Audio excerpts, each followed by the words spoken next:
Hey guys, welcome back to the Route 66 Restoration channel. As you can see, I've been working on my bead roller here.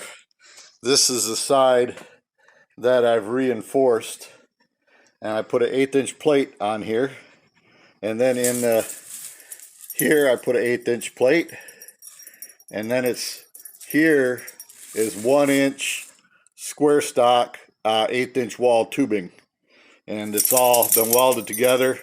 It is right at the capacity of my welder.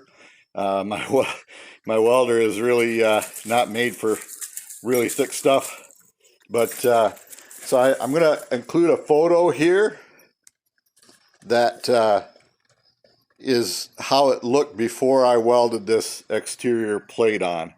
So you can see that the plate is, I cut it out with my plasma cutter, and that's how I did that.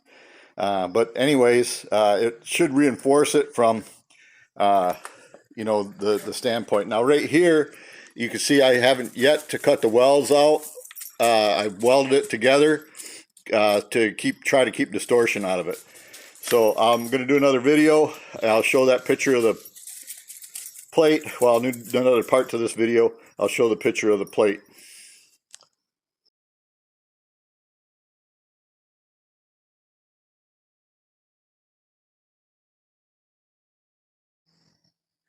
Guys, I just cut this off here. That I tried to keep the plates in line, and as you can see, they stayed pretty close. So you have to bridge this if you're going to reinforce these. Bridge it and then stitch weld it. Try not to get too much heat into it. Clamp it, and you can reinforce it.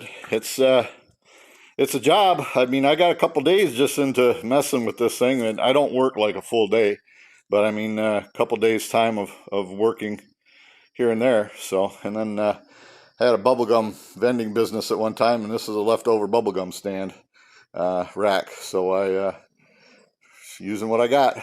So we'll see how she works.